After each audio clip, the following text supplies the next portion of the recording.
Hi guys, it's Melissa. I'm coming to you from my orchid pergola, and I have a video prepared for you that is a lot of fun. You could see the other side. Let me put my glasses. It's really sunny. It's about 4:30, and this weekend I went to the orchid, well, it was actually called the Rare Plant and Orchid Festival. So it seemed like from the flyer that the orchids were going to be not the main event, but as you will see in the video, maybe it's just I was blinded by all of that. As you see in this fun video, it wasn't like that. There were so many orchids. It's going to be a great time. I'm going to show you my tiny haul after this, so stay tuned. Okay, so I am back and I want to show you my tiny haul. Why is it a tiny haul? Because on November 3rd through the 5th, they're going to have this huge orchid symposium, and it is going to be at Carl Smith, none other than Carl Smith up in Apopka. So I am in Miami. It'll be about a 4-hour drive, and for me it's a big deal. It's the first time I do that. I drive far to go see a special show, but it's going to be really exciting. So for my haul, I only have 2 things, and it's okay because I am I'm trying to scale back a little. As you can see, I'll give you a little pan around here. My orchid pergola is full. I went in 8 months from a couple of phalaenopsis from the grocery store to a whole area with over 210 orchids of all different kinds. So I was learning on how to take care of the vandas, and then I really got into the cattleyas, and then I had to get some oncidiums and some dendrobiums, and then some combinations. So I am just like, different types of vandaceous orchids that I love, and I'm just going really fast.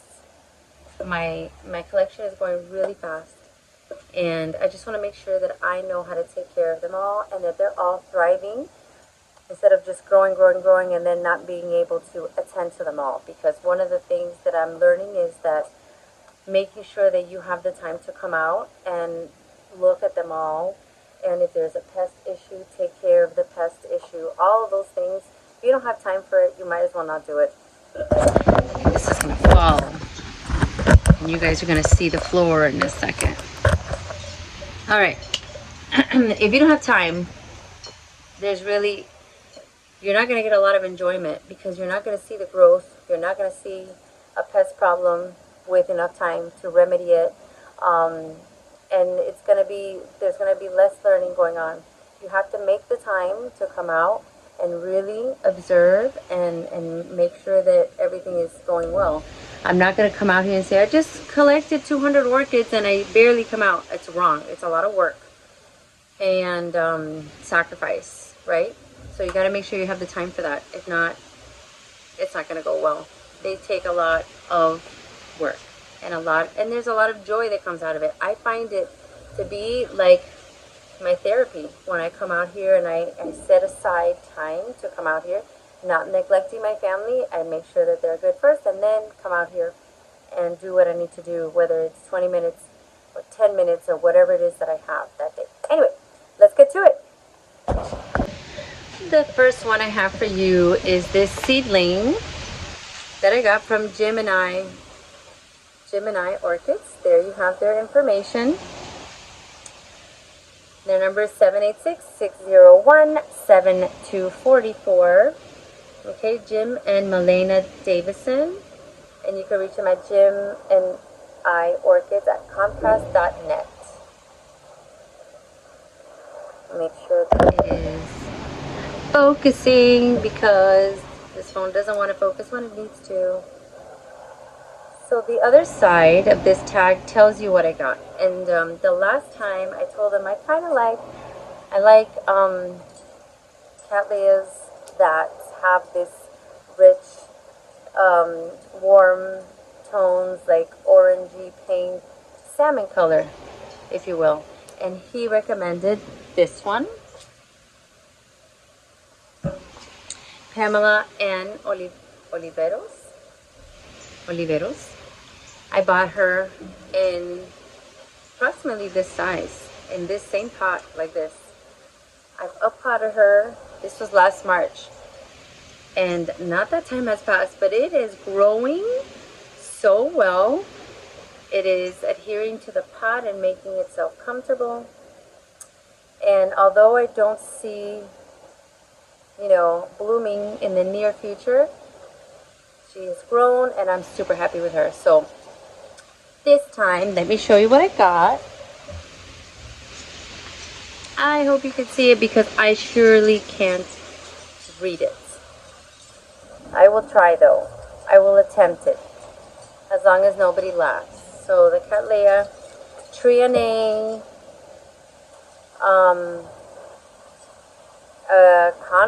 concolor crossed with Cattleya Schroederi. Oh gosh, I butchered that, I know. I know I had to have butchered that. But here's the tag one more time. If you're interested, you can contact Jim at Gemini Orchids. And this is what she looks like now. He says she's about a year or two from blooming. So this is my little seedling. And I see some new roots growing, even trying to come out of this little pot. So I am thinking that what I'm going to do with her is going to be a mounting. I talked to him, as you saw in the video, and I said, "You think that's a good idea?" He said, "Of course, great." So, and I have just the materials for the mounting. And just in case you didn't know, I am sponsored by the Orchid Supply Store. I will put all their information in there in the description, okay? And I'll probably put a picture over here so you can see the storefront for online, and you can check out their wonderful products. I have a discount code, okay? But when you see me mounting her, she's going to be on one of the wood mounts that I got from the Orchid Supply Store. So if you want a discount, you can just put my discount code Melissa and you get 12% off. If you want to check out their merchandise, the owner there is Ken and he can help you out. You can email him with any questions. The next one is from none other than Dr. Moats himself, recommended by him. And as you saw, or maybe will see in the video, I had a little conversation with him and he was telling me about the history. And here is the tag. This is the Moats tag. It's more like a soft plastic. And I really like these tags. These tags are pretty cool. They don't come off. And I'll show you the other side so you can see. It's a cross with a JVB. So finally, I have my JVB. Let me see if I could put this better so you can see it. There we go. Alright, there you have it. So all I did was, and you won't believe the price. By the way, the other one was $30. This one was $30. And this one was $20. And only because I'm holding back, I didn't get more. But I felt like getting 5 of them. For that price, I felt like getting 5. So she just came bare, and I put her on this hanger that I had gotten from Home Depot. I attached her with some Velcro, and that's about it. I've been told to treat her just like the Vandas, and if I want her to be in full sun, I just need to acclimate her, take her out slowly, like maybe, you know, a foot at a time or 2 feet at a time. Take her out so that she can do it slowly and not too quickly. Okay, so that is it. I don't know how long this one's gonna take to bloom, but he did impress me by telling me that she could bloom many times a year. So that for me is a game changer when they tell me that they bloom a lot. And most of my Vandas bloom a lot. So I think that it won't be any different with this JVB cross. I'm really excited. At first I was gonna mount her on the tree with my Macaras. And I said, let me give her a little time here in this Vanda row over here. Let me remove the camera so you can see what I'm talking about. I wanted to give her a little time here with the other family members, all the Vandas, and I think that would be nice. So next up, we're gonna do a mounting. Ooh, we got some new blooms that I don't think you've seen. Look at this. This. Whoa! Oh my gosh, I'm so sorry. I'm so sorry. Don't you love it when something jumps out of you, out at you? That was just a bee doing its thing. Sorry, you can come back now. Oh, she's so mad at me. So anyway, so this is the Xena. Looking beautiful. You've seen that. You've seen that. You've seen that. You've seen everything else. There's the bee. Okay, I'll get out of your way. I know you need to do your bee thing. I'm gonna walk this way. I mean, okay. And she went right back to... Anyways, so the other thing that I wanted to show you, I bought for my insect issue. I guess I can call it an issue because it's recurring. So I first tried with Permatrol, if you've used that. It's not a systemic, and I wanted to go light and see if that worked. So that was my idea. Carlos from Ophies, as you could see in the video, was gonna give me some advice on what to do, and I was telling him I need to know what I should do with this sort of problem, because I think once you have them next to each other, it becomes very difficult, you know, to eliminate, especially when they want to hang out in your area. Especially when I found them out there, I'll show you where.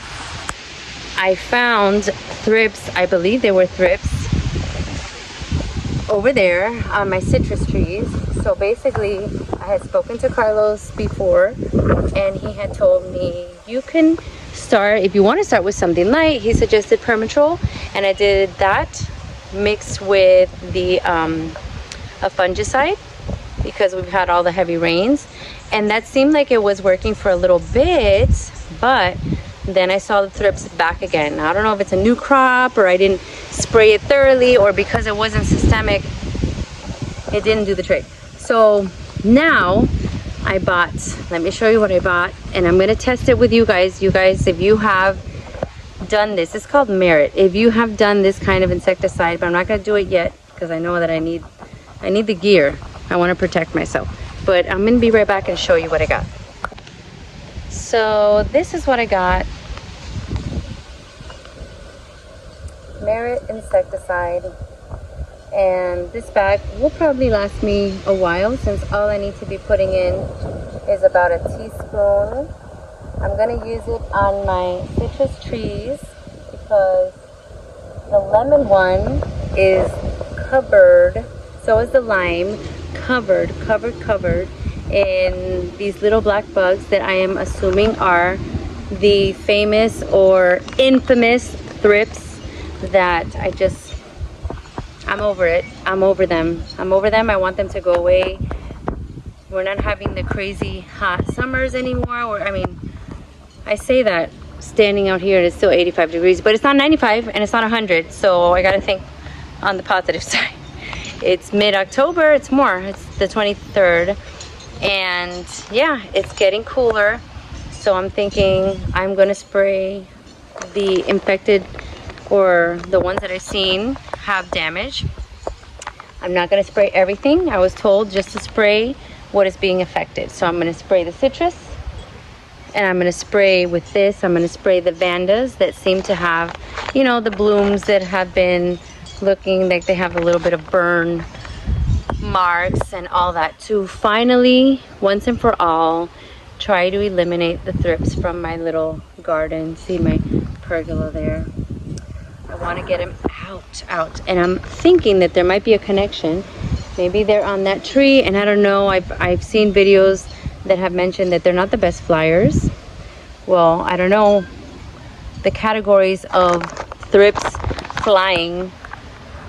How is that, you know, in relation to how far it is? Like, will they make it from that tree to the orchid pergola and attack the vandas, and then why would they skip all the cattleyas that are in the middle? I don't know. It's so technical sometimes that you really have to just listen to the experts, follow what they say, because I think it'd be impossible for me to figure it out on my own. So I'm gonna test this out with you guys, see how it works. You're gonna see me in a very interesting video putting on all the gear, because I don't want to promote doing anything with dangerous chemicals and not being properly covered.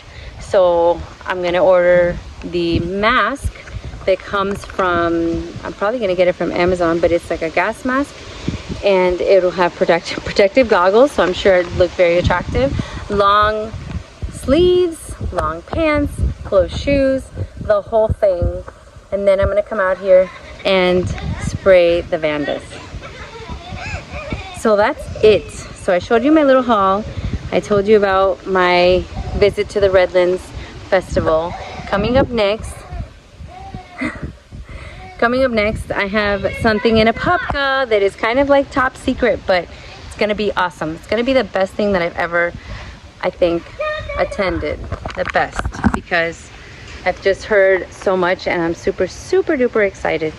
So, yeah, mounting video coming up next, so you can see my new mounts from the Orchid Supply Store. I'll see you next time. I hope you like and subscribe, share this video with your friends. Hopefully anybody who, even if they're a little bit interested in orchids, I think it might be interesting to see someone who is starting their journey, because last year I literally was not collecting orchids, and I had maybe 2.